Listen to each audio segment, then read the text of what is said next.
Are colleges expelling students who suffer from mental health disorders to avoid bad PR? Well, according to a new study by NBC's Today, they are saying yes.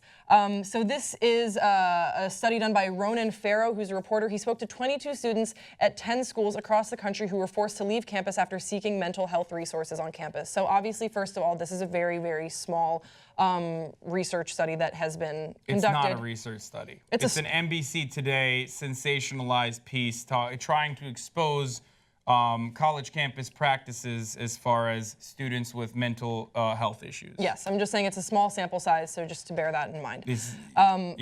So this was a 6-month investigation. So they spoke to a number of students who detailed their experience with mental health on campus and how the school responded to their treatment and to them seeking treatment. One student had developed depression. Wooten said that she never thought about killing herself, which is why she was surprised when a school counselor whom she'd visited for help admitted her to a psychiatric hospital for 2 weeks, and then she was forced to sign a contract saying that she would leave the school. And this kind of goes along with data that was collected by the National Alliance on Mental Illness by Psychology Today, saying that 1/3 of students report having experienced prolonged bouts of depression, 1/4 say they've had suicidal thoughts or feelings, and half reported their mental health as being below average or poor. So basically, Today is doing a story trying to show that perhaps schools are covering up what students are going through to avoid, again, bad PR, bad publicity, because colleges are, for profit. Under a microscope right, at this point, especially in the national scale, when things like the Brock Turner rape instance happens, when there's numbers in the media talking about how 1 in 4 women get sexually assaulted on college campuses. And I understand what NBC was trying to do, but I think they totally missed the mark when they come out and say that this was an investigative report with 22 students being spoken to over 10 college campuses. Because, we went to college in America, and I don't know if you're if you had any personal relationship with the mental health facilities there or anything like that, or if you know that anyone that went to therapy on college campus, they take it very seriously.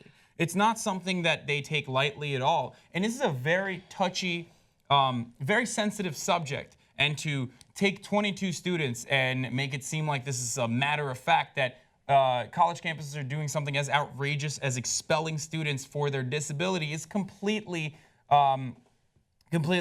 insane to me, because it's illegal. Yeah, I will agree that I think this study was irresponsible, but I also think that what frustrates me about this is that it really should be looked at. Mental health on college campuses is a huge conversation in the media today, but it's also a huge conversation that we should be having as people who just went to college and, among your college peers. I think it's super, super important to examine how we treat those who come forward and say that they're struggling with something. I'll go on record. I was actually treated for depression. I was on suicide watch my first year of university. I ended up transferring because it was clearly not a good place for me to be in.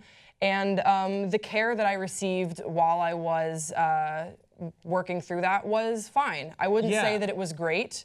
I wouldn't say that I would necessarily, it obviously was not a high point in my life. Yeah, but you're depressed, you're on suicide watch. Obviously, that's not going to be a pleasing experience for you regardless. Right, but what I'm trying to say, Hasan, is that could there have been things that I wish would have been examined? Could things have been handled differently?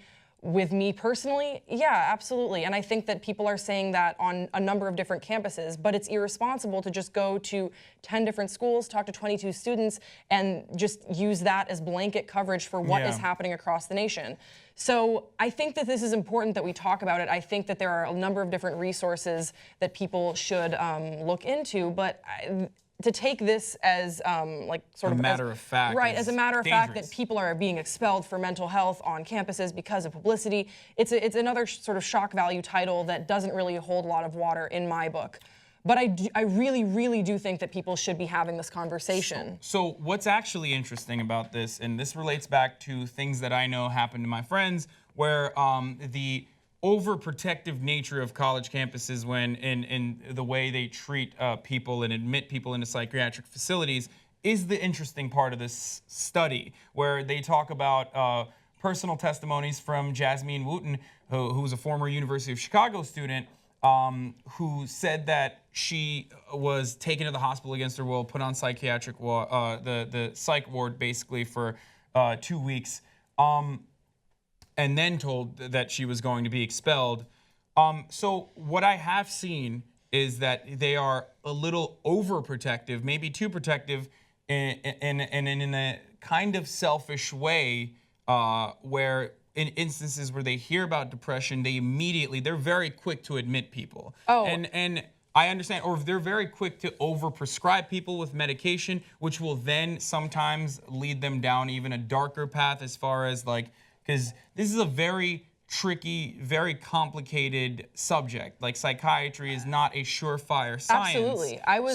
They tried to put me into a hospital because I had described myself as feeling numb at a point in time. And so they said that because I had said that I was going to be going into a hospital. And it was my friends who I sometimes I'll send them text messages late at night whenever I think of these friends, because they're not, a lot of them are still not really in my life, just to say thank you that you didn't let them do that to me, because that was just a thing like, oh, she said this word, this is a word from our book. If they describe themselves in this way, hospital. And I remember it was a really, really traumatic thing for me to have these people that I didn't really know approach me and ask me some questions, and then I gave my honest answer, and then following that, they're like, well, hospital. Or a psych ward or whatever it was. Yeah. And I was prescribed with medication as well. What I'm saying is that I have experienced something that very similar to what this study is talking about. Fortunately, I did receive better care, but that was because my friends, my peers, petitioned to make sure that I got the best care. So it seems like there is a little bit of a generational disconnect that I do think needs to be addressed, but I don't think that this report does a very good job of it. Yeah, and look, to end us on a better note, on a more positive note, I had an experience where my roommate in college had to go to a psychiatric facility after he tried to commit suicide. And I'm just a shitty roommate, I guess. No, I'm just kidding.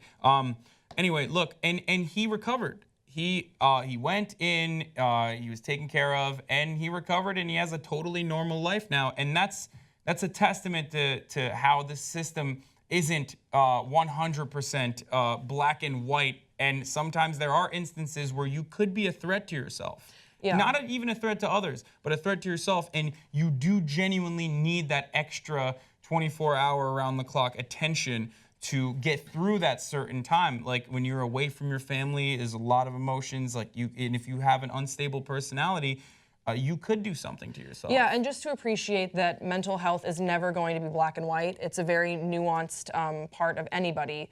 And if you're experiencing, if you're struggling with something, or if you're working through something, there are resources for you. And I'm happy that this study exists, because it looks like help. Yeah, you shouldn't be afraid to seek help. And I think that we are at an age where we can have transparency and progress, and that is a positive that I will take away from this. All right. So thank you guys for watching. Let us know in the comment section below, what do you think about this study? Is there something that you've ever struggled with that you're working through? What has worked for you in the past? Let us know in the comment section below. I don't know how many times I said that, and we will see you next time on Pop Trigger.